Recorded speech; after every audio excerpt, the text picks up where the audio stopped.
In this episode, I'm at Ricky Saunders 77, and this is all about Spurs. Can you Spurs?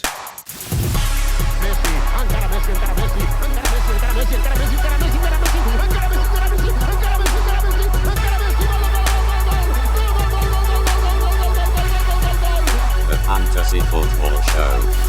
Hello listeners and welcome to episode 17 of the Planet FPL 30 in 30. My name's Suj. My name is James. What are we doing today, James? This is the pod I've been looking forward to, boy. Spurs. And the Spurs go. Whatever else songs are. Today we have with us Ricky Saunders at Ricky Saunders 77 on Twitter, and he is our Tottenham correspondent. I think we took the view that you spend too much time talking about Spurs anyway, so we'll get someone else to be the Tottenham correspondent. Hello, Ricky, and how are you?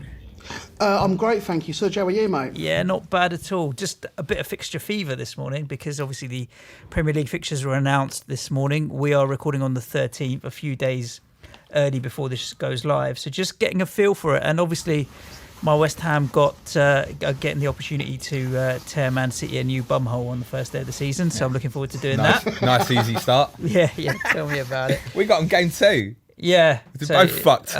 It's going to be tricky start of the season. But we've both got televised fixtures on that first day of the season, and we did allude to it on a previous show. But we were hoping if we were both away, we would have done Planet FPL Live 2 that day. Yeah, and we're both at home and we're both televised, so it's not going to happen on that day now. So City at home for us, Villa at home for you. Interesting start to the season, but we'll get into that in a second, I'm sure. How was the end of the start, middle, and end of your last FPL season? Happy with it or No. Okay. No, to me, the start, yeah, I was happy. I had a good team opening day. I went on Robertson, went on Wan-Bissaka. Yep. I peaked at a game week 8 at about 59k, I think it was. It's decent. And then that was the first day week. It's so not for Ricky. No, then I made some really bad transfer moves over the course. Gave away loads of points on moves I thought would be good, and I finished up at the end of the season. It was about 230k, which, other than about 6 years ago when I was in the process of moving and I gave up for a season, that's my worst rank ever. And I think I've been doing it 13 years now. So no, it was rubbish, to be fair. I'm going to shout these out because I've got these in front of me. So Ricky's data goes back to 2006-07. These are his end ranks. 159k, 123k, 83k, 59k, 131k, 88k. The season he's talking about is shit, 835k, 50k, 108k, 17k, 122k, 46k.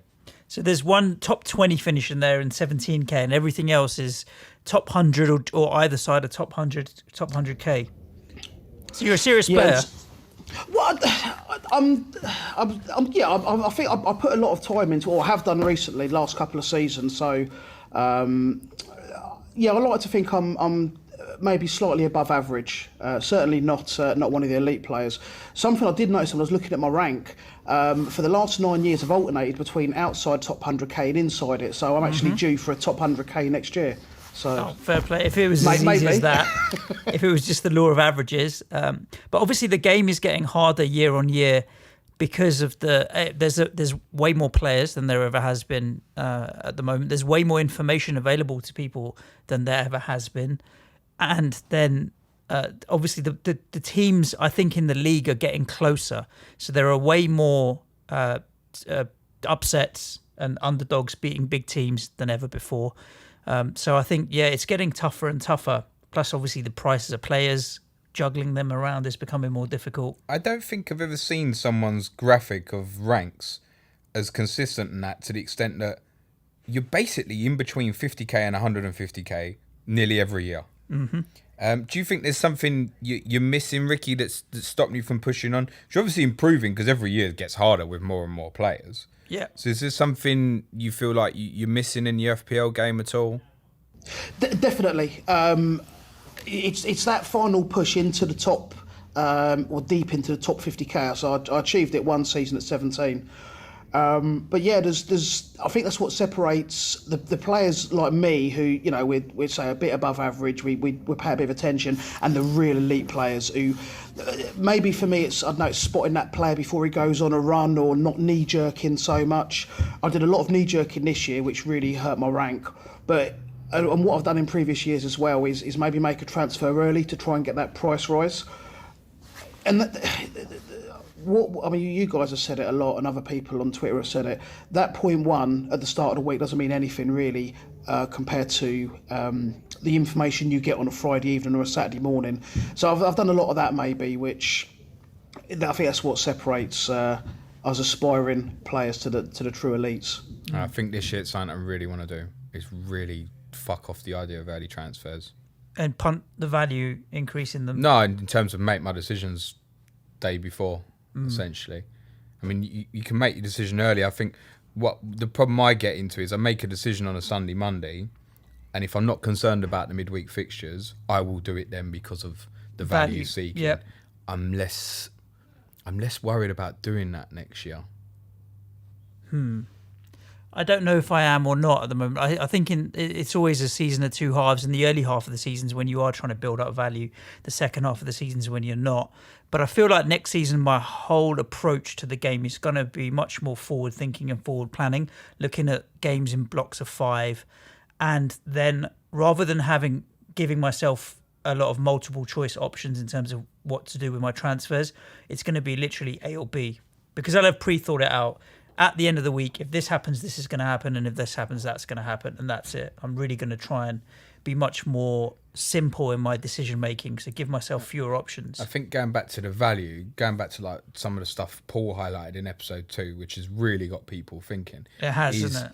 That's what my if you pick the right player on the Friday, you'll get the fucking value for you anyway at some point, somewhere, right? Yeah. So, yeah, points obviously. We win this game on points scored, not on pounds in the bank or team value. So, yeah, I think that's interesting to look at. What about your captain choices, Ricky? How did you do with those? Generally, were you pretty good?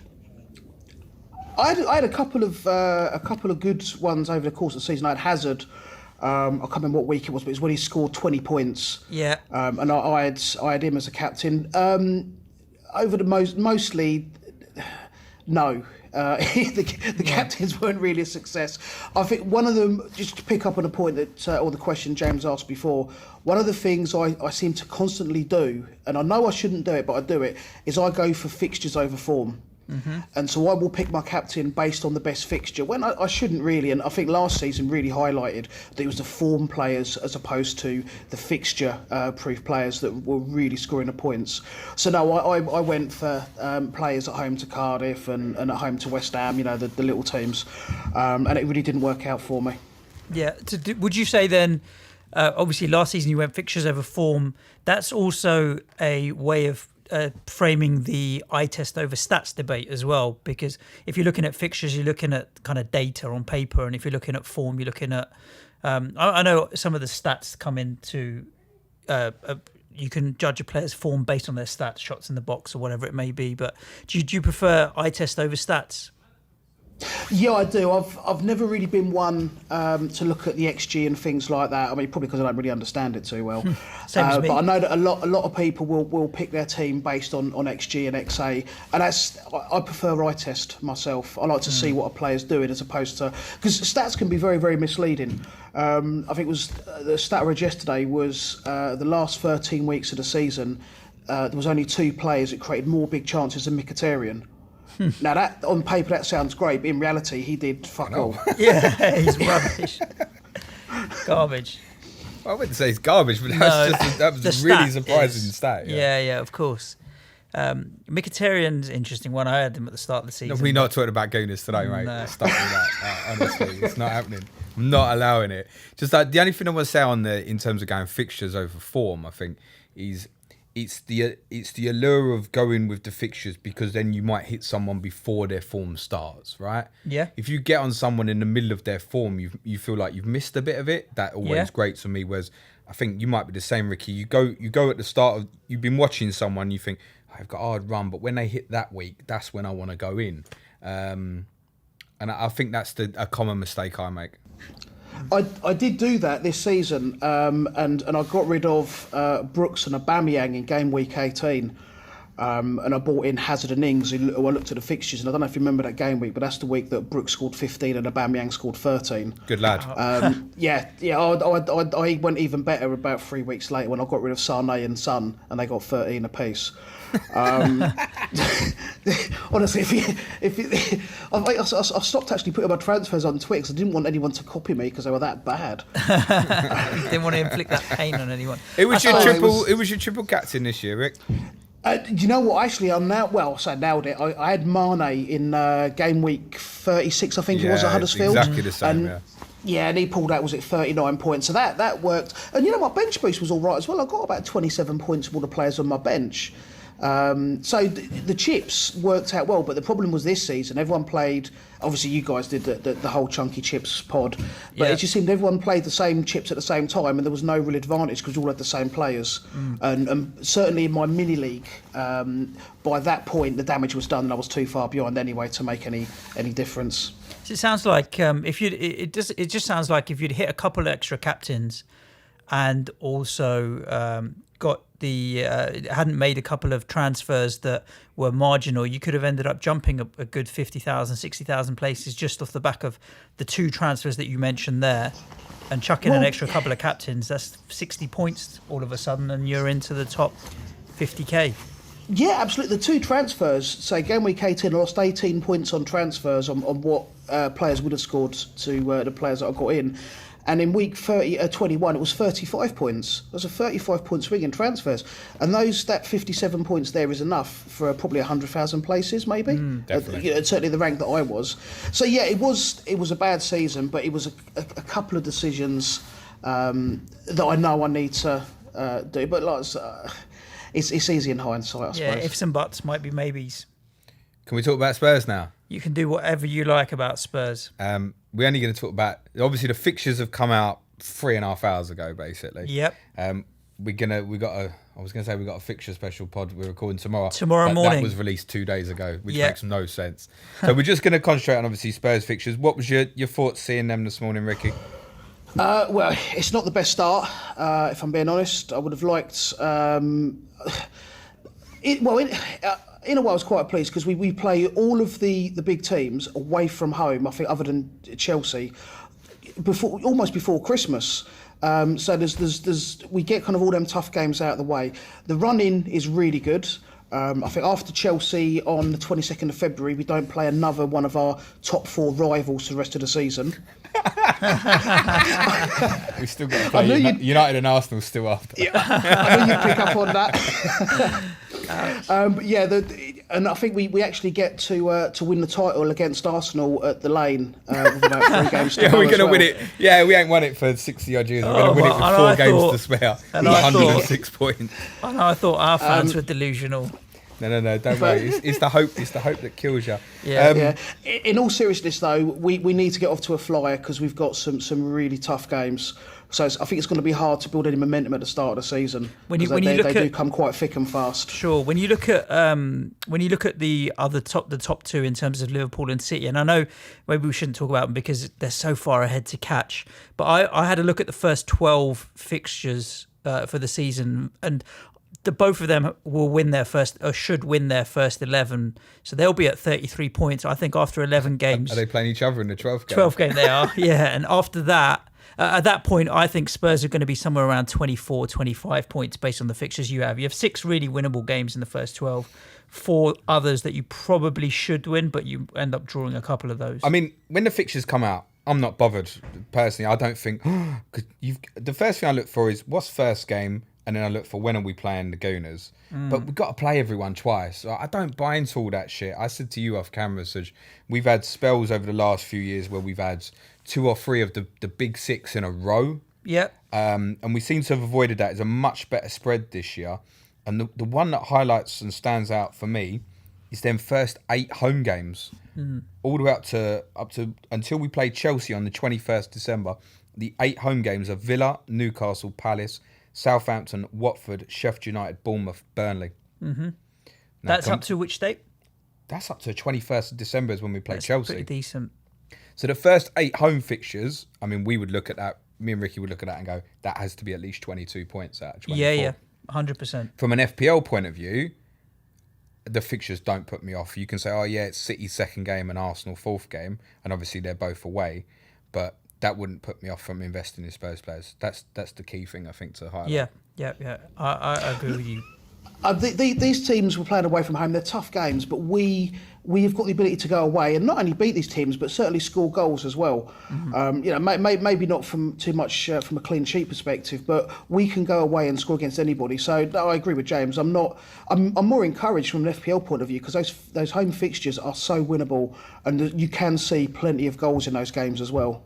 I mean, the big question mark with all of the clubs in the Premier League in the summer that we don't know about, and your club included, is what happens in the transfer window, because James has talked in the show a lot about a real exodus. He reckons there's going to be quite a few players leaving, and then obviously we don't know anything about new faces because you guys don't buy players. But do you agree with what you've heard from James in terms of Eriksen? We pretty much know is on his way out, but Trips could be on his way. Wanyama, you said, could be on his way. Lamela could be on his way. I think at some point James has sold everyone from your squad in the pod. There's probably only 5, maybe 6 players that you can definitely say are going to be there at the start of the season.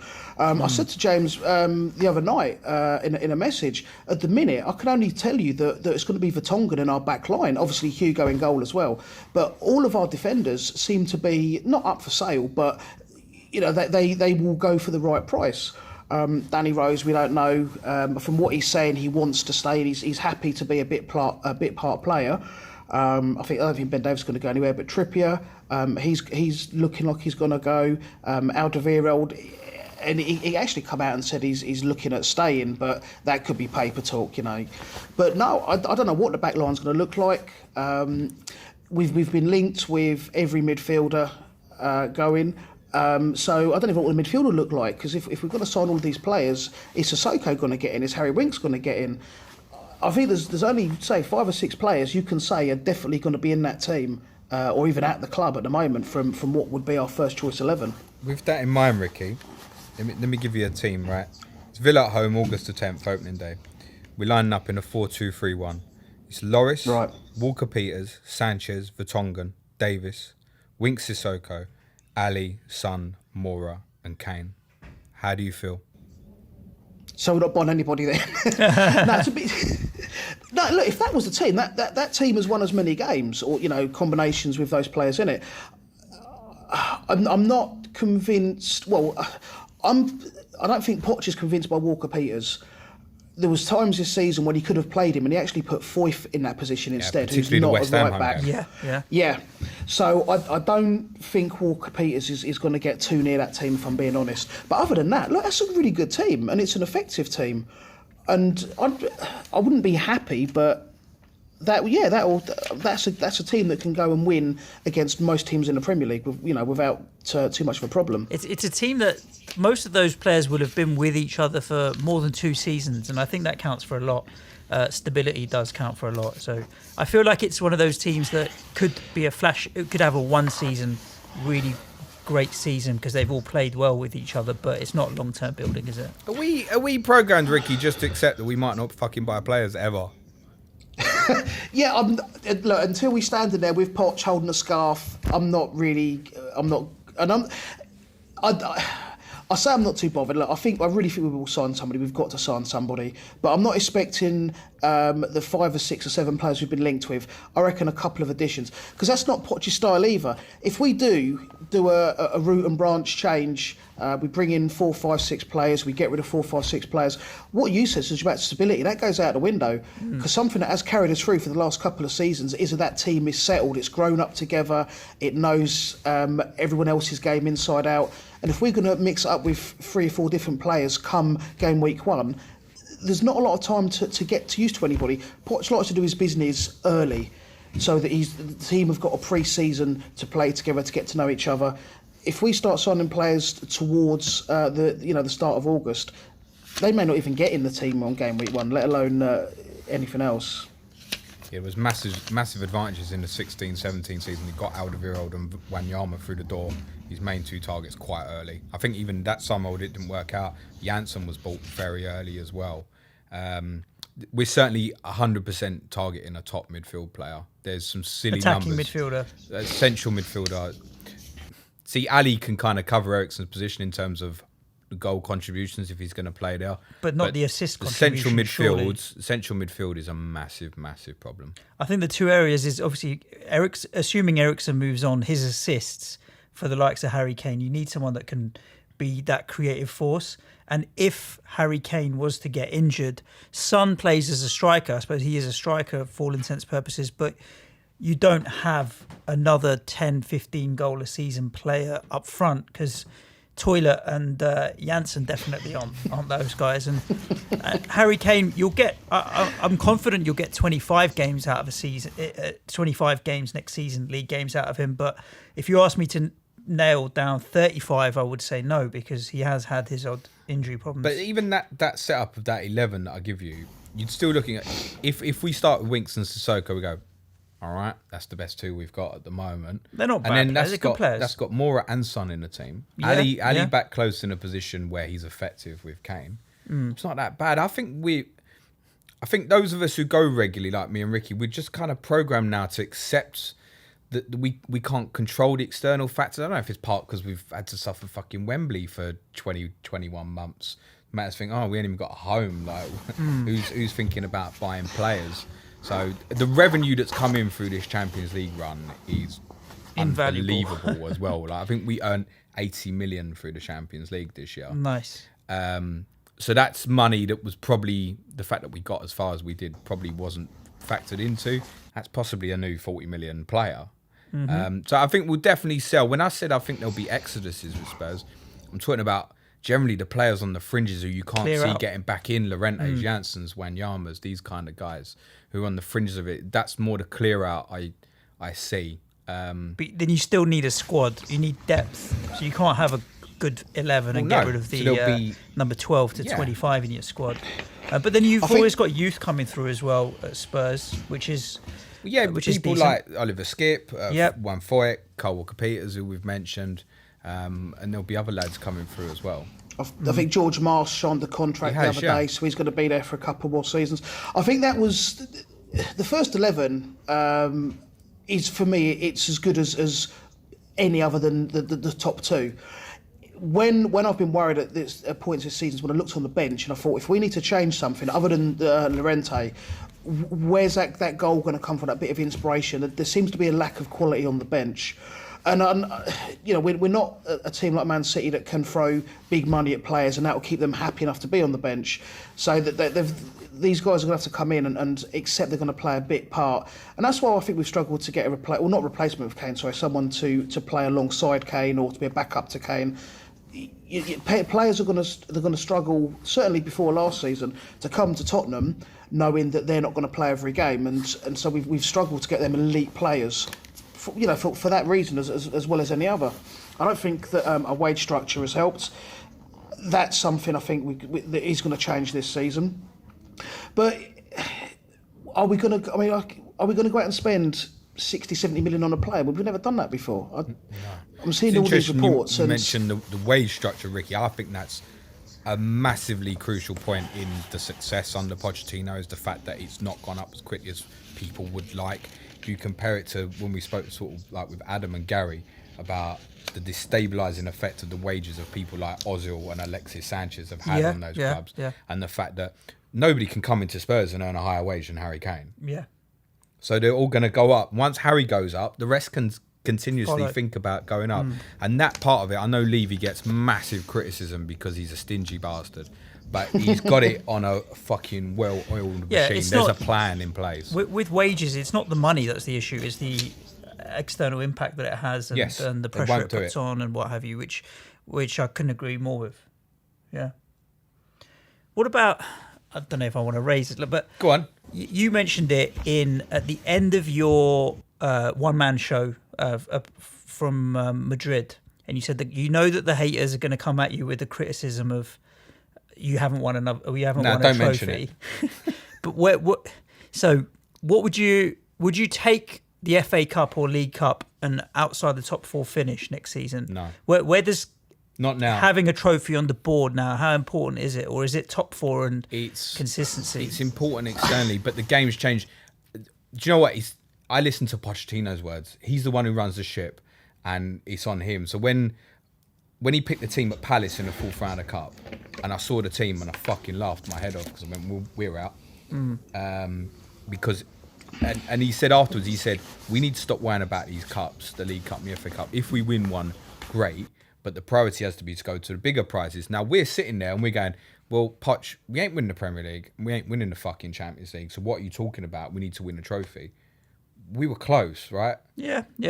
So that's his answer at the end. He goes, would you have got to a Champions League final if we'd gone through that shit? And the answer's probably not, because the depth of the squad isn't big enough. Look at how badly the league fixture results got affected by the Champions League run.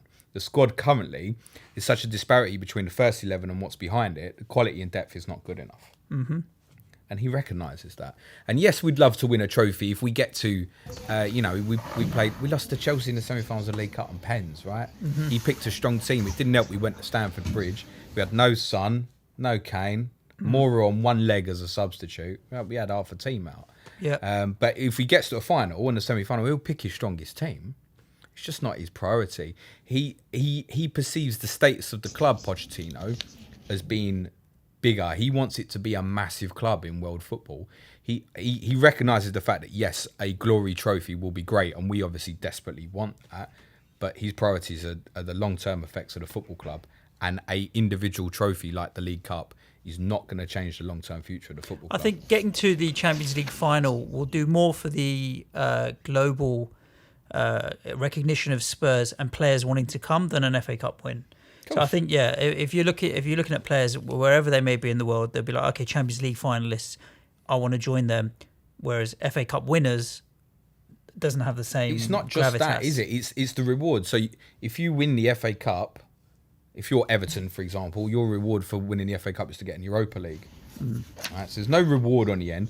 The financials, what you get for winning the FA Cup, ain't even is a fraction of what you get for being in the Champions League group stage. Mm-hmm. So in terms of the status of the club, what it can pay its players, what it can do going forward, that's more the priority. Yes, to be honest, if you said right now, James, you're going to finish 5th next year and win the FA Cup, I'd probably take it as an immediate. But in terms of the long-term priority with the cost of the stadium, etc., it's more important we finish top 4. I agree with you. I don't like it. No, I don't like it either. I'd rather we were all trying to win cups. It's the way football's gone. It's the way football's gone. Yeah. For about 10 years between 2005 and 2015, that's all I had to have a go at Arsenal fans at, is that you're happy with the top 4 trophy. You've got no winning mentality. And during that period, all I wanted was a League Cup. Give me a League Cup. Give me a final of a League Cup. But now I'm turning into everything I used to hate about Arsenal, because look, give me top 4, because we're not gonna sign Lo Celso or Ndombele because they've seen us win a League Cup final. We're gonna sign them because they've seen us playing in the Champions League and the great nights we've had. So as much as I hate to admit it, it's got to be latter stages or finals of European competitions rather than domestic silverware. And there's only 3 trophies available every season. If you're lucky enough to play in Europe, there's 4 trophies. To be one of the teams that win that, it's incredibly hard. City hoovered up all 3 domestic trophies. That means all them other big clubs that spend hundreds of millions of pounds a year on players and wages got nothing. Yeah. So it's no. I'm turning into everything I hated for a good 10-year period. I know exactly what you mean, mate. It's got to be top four over. Other than winning the Champions League, obviously, but top 4 over FA Cup, top 4 over League Cup. The thing is, and that's anti-football, but it's what it is. The target, and me and Ricky are realistic. I know it's a 1% chance, right? But when the season starts on the opening day, the objective is to win the league. Of course, that's the mentality that he's. Yeah, we spoke many times I know it sounds about stupid, changing but mentality. it's got to be the same for West Ham. Leicester did it. You have to enter the season thinking you're going to win it. Sorry, mate. Otherwise, what's the point? It's not. it's not. I'm sorry, it's not. Yeah, but day one, the goal has to be to win the league. Doesn't matter who you are, even Sheffield United. Day one, the goal has to be to win the league.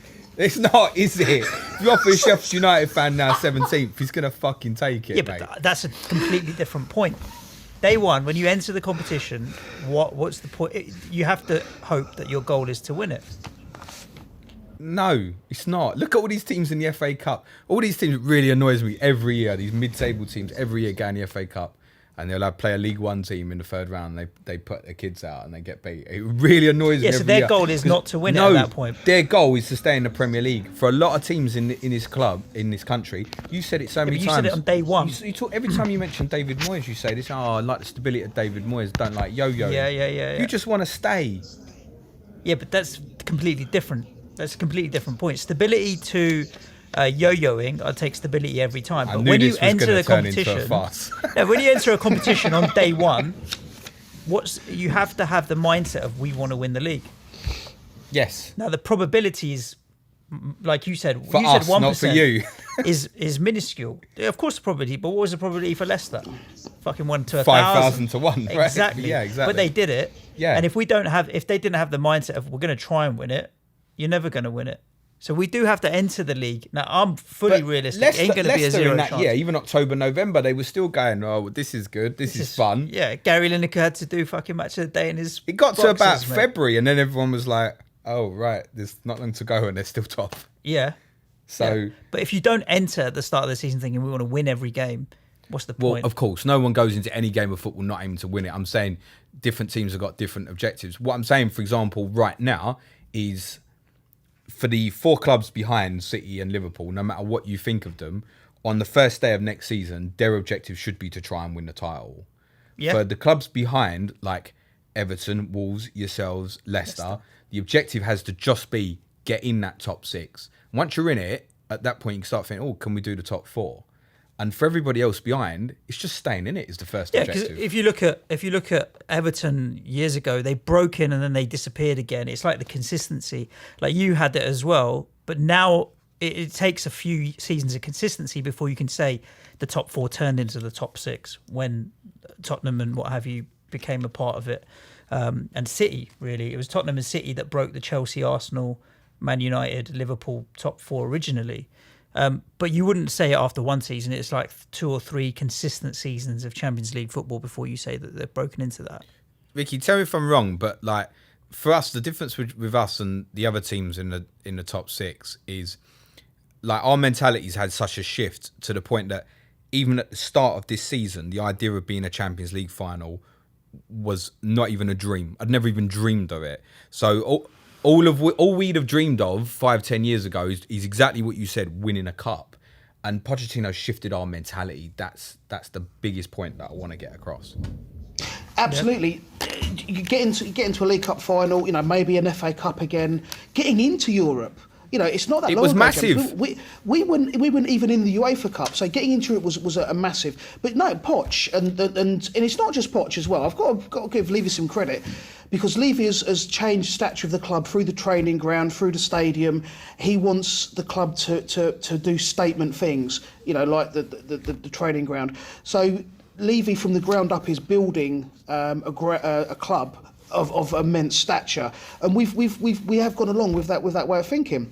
So no, I believe at the start of the season, look, can we win it? No, probably not. But we're going to go and play every single game to try and win the league. And I get what you're saying, Suj, and every team should have that mentality that we can win the league. But yeah, you want to win every game. But I think how a team sets up also determines that. You don't want to lose a game or try not to win a game, but when you go up and you set defensively away at City, you're not trying to win the league at that point, you're trying to survive. And that's what separates the top 5 or 6 teams from the rest of the league that realistically can't win the league. They're just trying to survive in the league for another season. Yeah, I don't think that the majority of the clubs in the league do start out like that. And the reality is, even with Leicester, right, the year they won the league, they won a lot of games with counter-attacking football. They set up not to lose games first, and then ended up with Jamie Vardy and Mahrez. Oh shit, we're winning games here all of a sudden. It was a little accidental, but they did set up not to lose first defensively with counter-attacking football. Is how they won the league in the end. Agreed. Should we talk about some FPL assets, Ricky? Otherwise, this will go on all night. Yeah, true. we'll By the way, just to be clear, like me and Ricky really don't think Spurs are going to win the league. Nah. There's only 2 teams I think can win the league next year. Yeah, the current state of affairs is ridiculous with them. I told you I was looking at the first 12 weeks. The reason that the fixtures matter, you said you have to play every team twice, and you're right, James, but if they win their first 10, 12, 13 games on the trot, both of those 2 teams, there could be such a big gap, like City did a couple of years ago, that it does have a kind of real effect on the rest of the league. But will be interesting to see. But do either of you guys think that Heung-min Son could be reclassified as a forward? Normally, I would say yes. I'm going to say no because I think Moura's going to be. And I don't think they're going to reclassify 2 of our midfielders.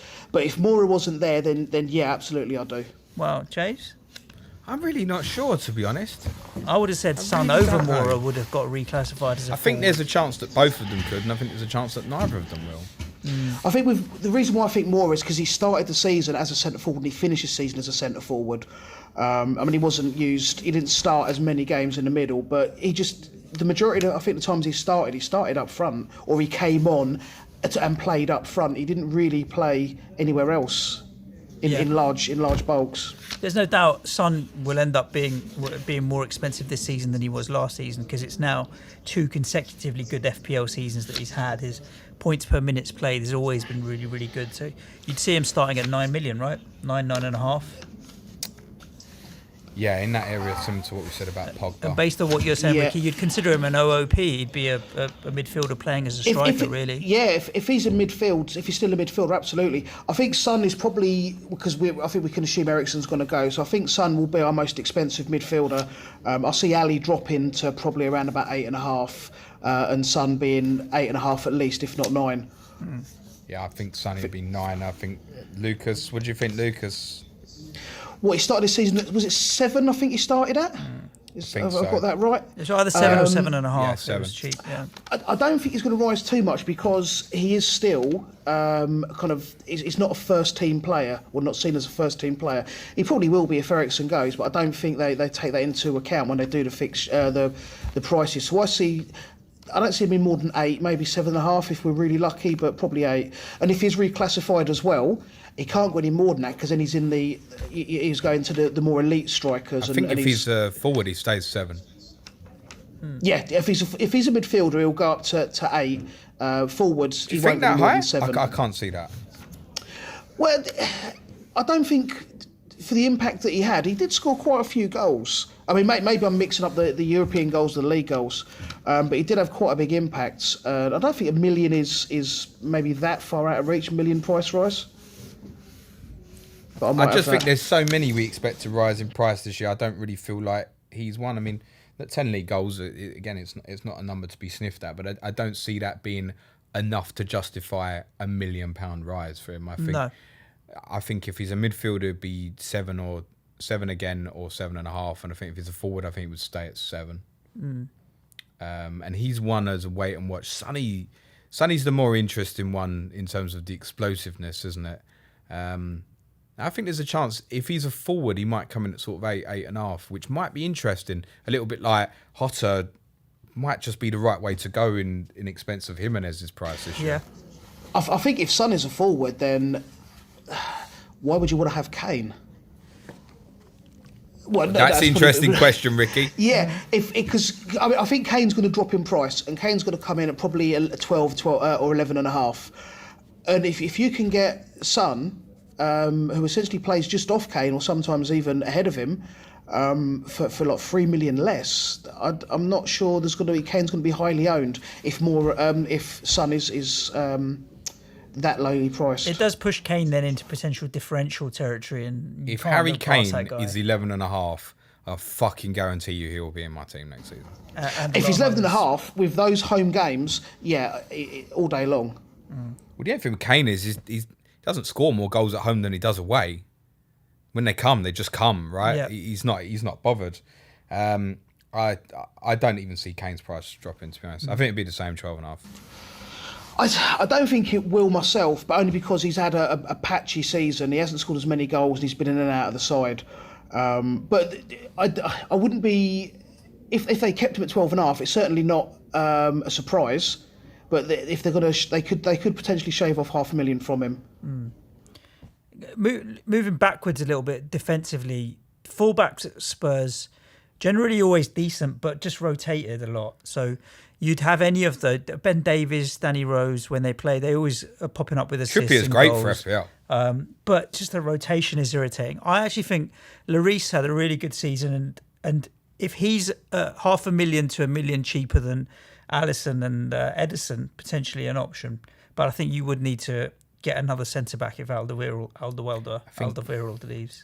Those ones, I say it so often about the keepers. You either go top end or bottom end, I think. So I think, if you're going to pay 5.5 for Lloris. But I feel like you are getting a top end keeper. Yeah, for unless a bit you've already less. covered with 6 outfield players for City and Liverpool, then just go for Ederson or Alisson would be my opinion on that.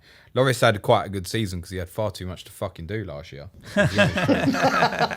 No, I've said so many times we didn't play well for the majority of last season. Yeah. I think there was so many impacts on that. The biggest thing that really impacted us, I think, was the fact that the staying at Wembley and the fact that people then weren't fixed into the season ticket.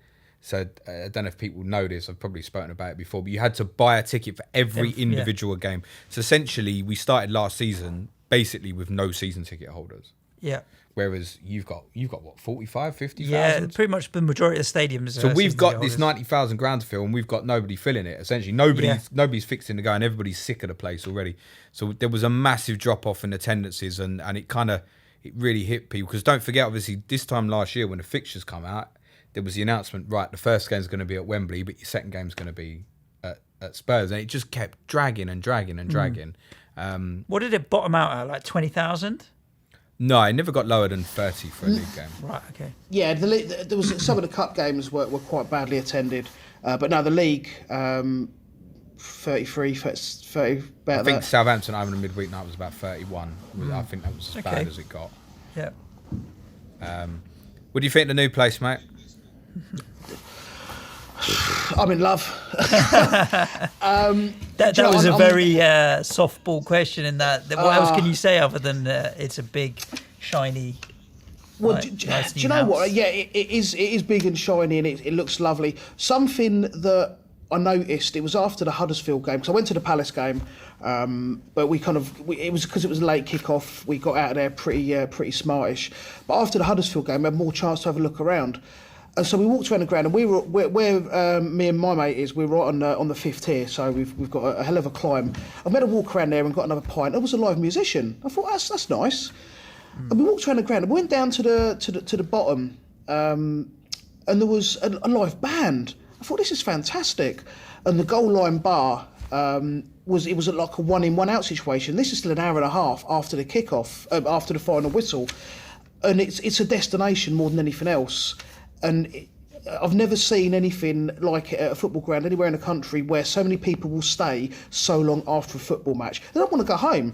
They're with their pals, with their friends, their family. They've got good beer, got good food, got music. Why go?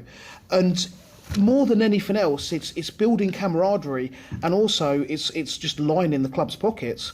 The new stadium, it's much more than just something that looks pretty and looks nice. I think, anyway.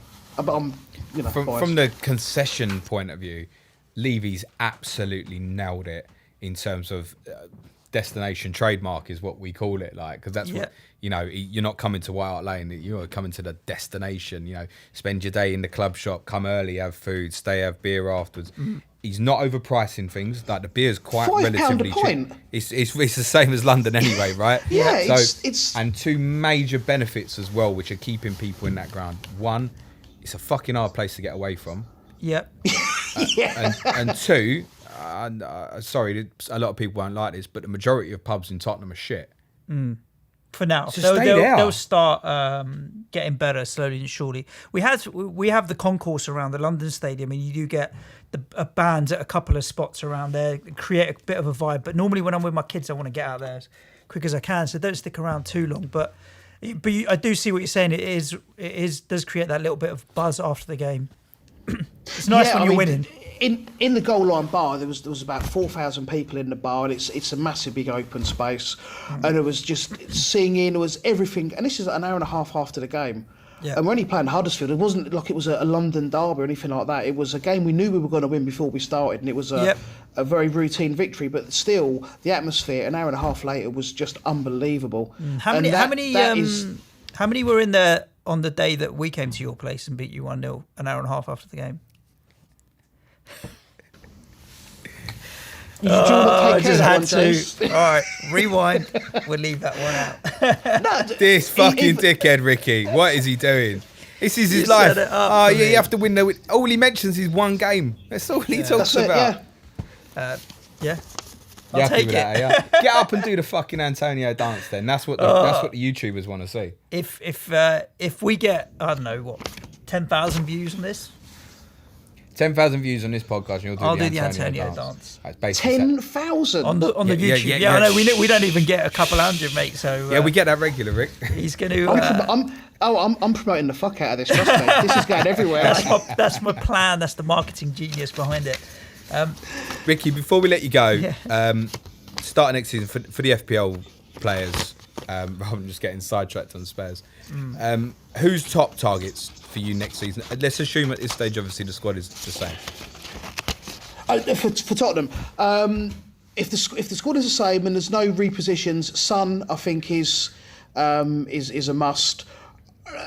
I'm going to avoid all the defenders other than possibly Lloris, but that really depends on how much, because I think David De Gea is going to go down a lot, so they might be similarly priced. But Son is absolute top target for me, and Harry Kane, if he does come in at 11.5 all day long as well. If you had like a Vertonghen come in at say 5, would you consider it? Just because we know there's going to be that movement for like the Liverpool boys and that, so there might be some that go the other way. Yeah, at the moment, if the squad stays the same, yes.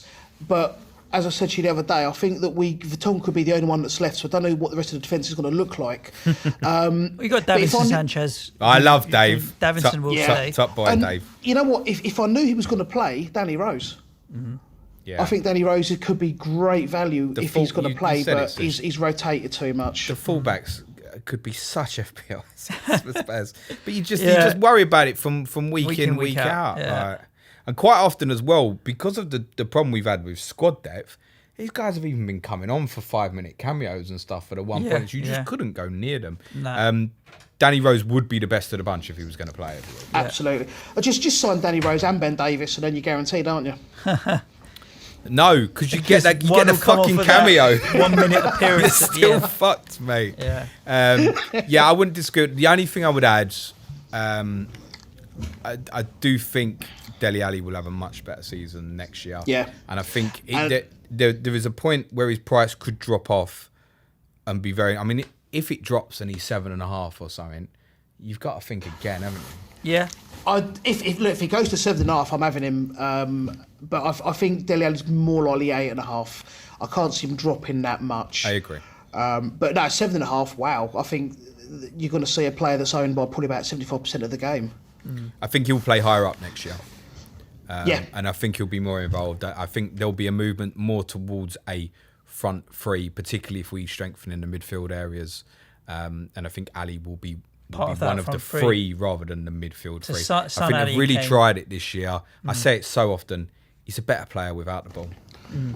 When I mean, look, he saw against Ajax some of the things he was doing off the ball, but his best season he had for us was when he played just off Kane's shoulder. Absolutely. He does not play in the middle of the park or deeper. He's got to be, very, really, really advanced. And if we do strengthen the midfield and it's giving him that freedom to get forward, he could be a real great asset. I feel like my start of my FPL season is going to be 3 Liverpool, 3 City, and then whatever else I can afford, which might be no one from Spurs. The only problem with that is, and the fixture release, and we would have presumably talked about it more at the weekend, the fixtures have come out all right for the two of them, so everybody's thinking the same. I was just going to say, if you weren't going to have 3 of them already, you certainly are after them fixtures, especially Liverpool's, and from attacking point of view, Liverpool's fixtures are amazing.